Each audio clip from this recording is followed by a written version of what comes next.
Здравейте, мили мои! Днешната тема ще е просто топ тема – бърнаут. Или, да го кажем на български, прегаряне. Емоционално, психическо прегаряне, претоварване. За бърнаута може да се говори безкрайно, защото темата е много сериозна и много важна, особено сега в наше време, когато ние живеем в толкова динамичен свят. Но аз искам да ви кажа интересни неща, как помагам на себе си да изляза от този бърнаут. По принцип смятам, че жените сме по-предразположени към това прегаряне. Бърнаут думата е много по-точно от прегаряне, така че аз ще казвам бърнаут.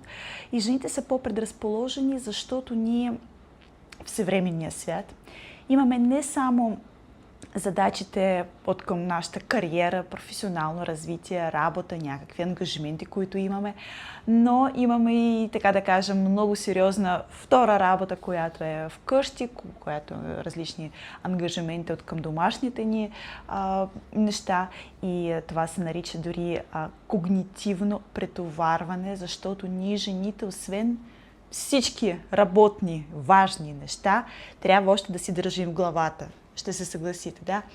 Какво трябва да се направи в семейството, кой къде записан при учители, кръжоци на децата, някакви там фризьори, кой кога, на кой лекар, какво има, какво да вземе, какво да не забрави, къде да отиде, и всичко това си държим в главата. И аз сега ще ви кажа мое мнение. Разбира се, че ако имате сериозен проблем, трябва да се свържете с специалиста, който може да ви помогне, но аз ще ви кажа мои препоръки, мое мнение, защо се случва бърнаута и как можем да си помогнем, поне как аз си помагам. Смятам, че бърнаута се случва не толкова от физическо претоварване. Това го забелязвах по себе си. Колкото и да си физически изморен, ти ако си отпочинеш, поспинкаш, да, полежиш на дивана и просто се отпуснеш, по принцип това трябва да мине. Как може да разберете, че сте в бърнаута? Ако каквото и да правите, спите ли, ходите ли на почивка, отпуска, спа, хотел, не знам, сериал, лежите, гледате на дивана, вие не почивате, а се чувствате по същия начин изморение, както бяхте. Ето това може да ви наведе на мисъл, че възможно имате този прословутия бърнаут. И тук не помага препоръка. Имаш нужда от сън. Имаш нужда от отпуска, ама по-дълга. Имаш нужда от почивка, имаш нужда да не мислиш. Ами как да не го мислиш? Ето, аз ще давам моя пример. Последните 2 години бях в доста сериозен постоянен бърнаут. И аз търсих начин да изляза от него, защото аз разбирах, че така не е добре. Когато ти не можеш да почиваш, дори да си отишъл на почивка, дори да си се отпуснал, мислите в главата се въртят. Да? Както казах, освен това, че си въртиш някакви свои професионални неща, които са свързани с твоята работа, твоята дейност, а пък ако имаш свой бизнес, майко мила, въртиш още неща, които са свързани с семейството, с близките, тук трябва да помниш, да правиш, и това постоянно се върти в главата. При мен това, което се получи, е, че освен моята онлайн, наричам го школа, да, онлайн тренировки и голямата ми дейност от към тренировките в онлайна, аз започнах и живи тренировки, отворих си свое малко студио и границата между едното и другото просто изчезна. Аз бях постоянно в работен режим. И аз разбирах, че дори да отида някъде на почивка, дори да отида в отпуска някъде, аз пак мисля тези неща, защото онлайна не спира своята работа. Постоянно трябва да следиш нещо. Защото това, че си имаш студио, отново пак не се спира тази работа. Ти трябва да мислиш какво, как ще се случва там, да записваш хората, постоянно нещо. И осъзнах в един момент, че аз, започвайки работния ми ден и моята дейност, да кажем, в 8 сутринта, преди това съм си свършила вече безброй домашни неща, започвайки в 8 сутринта, към 9:30 вечерта, аз още бях в работния режим. Да, това е работа с хора, отговаряне, писане, постове, тренировки, измислене на постоянно на някакви тренировки. Споделям ви това, което беше при мен, защото само така мога да обясня някакви неща. И аз разбирах, че аз нямам момент, в който мозъкът ми да не мисли. И това, което искам да ви кажа, че бърнаута доста често се случва не защото вие физически правите нещо, а когато мозъкът ви не се отпуска. И разбирайки, че почивка няма да ми помогне, да, признавам, аз не умея да почивам, защото постоянно трябва да следя нещо. Дори честно ми се случваше през нощта, вече съм легнала и съм се отпуснала и вече почти заспивам и изведнъж мозъкът: ти не си сложила това видео, утре трябва да го дадеш. Или то момичето ми е писало, кога аз не съм ми отговорила. И ето такива мисли постоянно. Ето това не е нормално. И аз започнах да търся начини как мога да си помогна. Щом почивката не ми помага, щом не мога да си отпусна мислите, невъзможно е да кажеш на себе си: спри да го мислиш. Просто, нали разбирате? Невъзможно. Ако ме разбирате, напишете ми в коментар дали има подобни неща при вас. И започнах да мисля какво мога да направя. И знаете ли какво? Към това вече стигнах, към този извод. Трябва да си намериш хобби. Направо топла вода открих. Помните ли, преди много години, когато аз бях малка, думата хобби беше доста използвана. И наистина, дори когато се запознавахме с нови приятелчета и си питахме: ти какво хобби имаш? Да? Някой събираше нещо, някой плетеше, някой бродираше, не знам, някой цветя развъждаше. Хобби. Сега тази дума се позабравя. Обаче аз сега, когато мислех как да изляза от това състояние, защото не ми харесваше. Защото аз обичам тази работа. Ето това е интересното, че някой може да каже: смени си работата, твоята работа не става, щом си в бърнаут. Ама аз обичам това, което правя. Аз сама го избрах. И аз се кефя на това, което правя. Това ми носи удовлетворение, психическо удовлетворение. Това ми носи емоционално удовлетворение. Това ми носи финансово удовлетворение. Разбирате ли? Когато можеш да кажеш: добре, да смени си работата, тази работа не ти дава удоволствие, не ти носи пари, затова си бърнаут. При мен нямаше такова нещо. Обаче аз започнах да усещам, че дори се вика парите, които ми носи, вече спират да ме радват. Хората, които са щастливи от това, което им давам, които ми го споделят, и аз вече не мога да се зарадвам, защото съм тотално изтощена ето тук в главата. И това исках да променя и търсих. И аз осъзнах, че ми трябва хобби.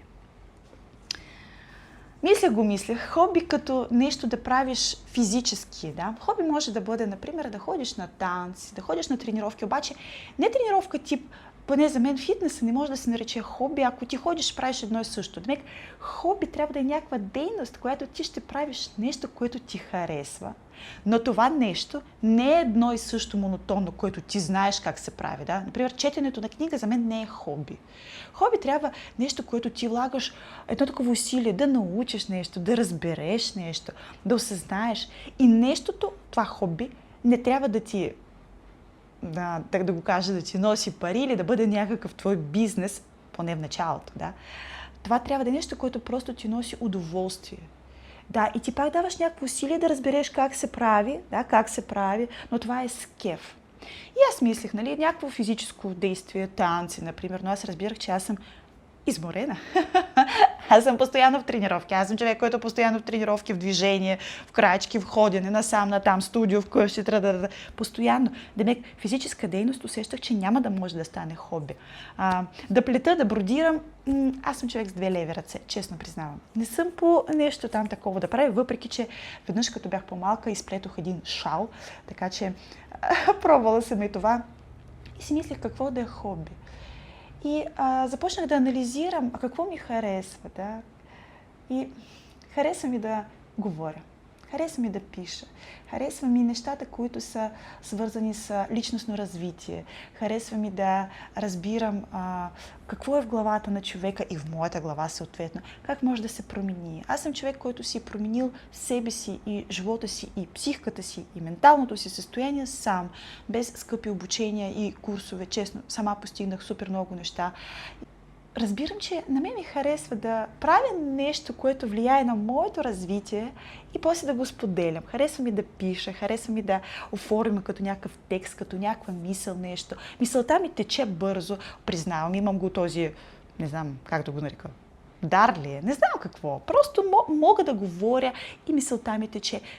И аз осъзнах, че харесва ми това. И затова реших да направя канал Дария Токс, където Дария говори.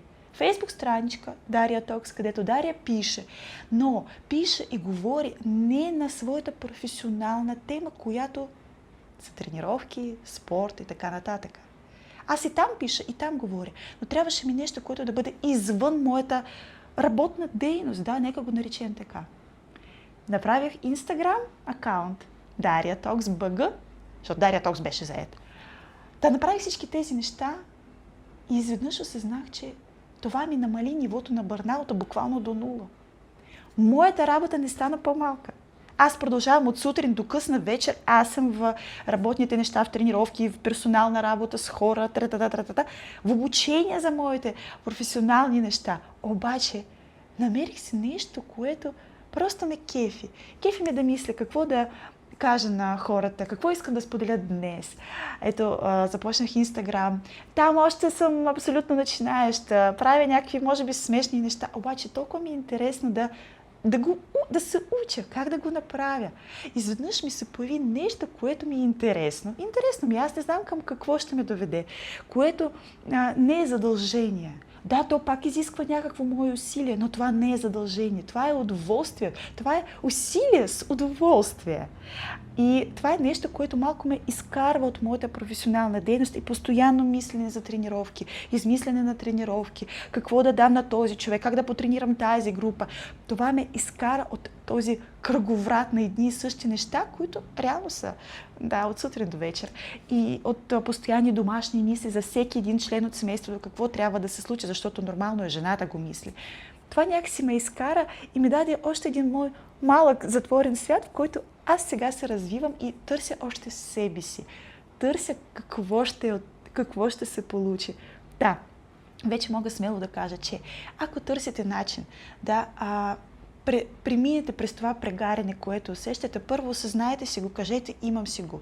Не търсете почивка, а намерете някакво хоби и нещо. Може да е нещо мъничко, може би да е нещо смешно за другите, но интересно за вас. Може би свирене на гитара, на пиано, пеене, актьорско майсторство, но нещо, което вие искахте, може би, отдавна да правите. Или просто сега ви хрумна и го правете с кеф и с удоволствие. Без да мислите на кого му е нужно това, а какво ще ми донесе това. Това ще ви донесе едно вътрешно щастие, спокойствие и удоволствие.